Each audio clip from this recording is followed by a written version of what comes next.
प्रत्येक साप पिवळा असला म्हणजे दामनच नसती.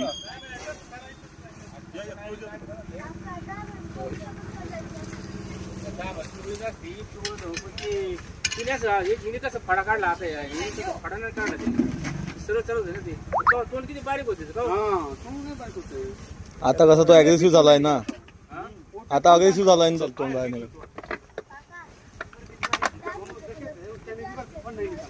नहीं निकाला ना इधर भी, तब उसको कोई ये नहीं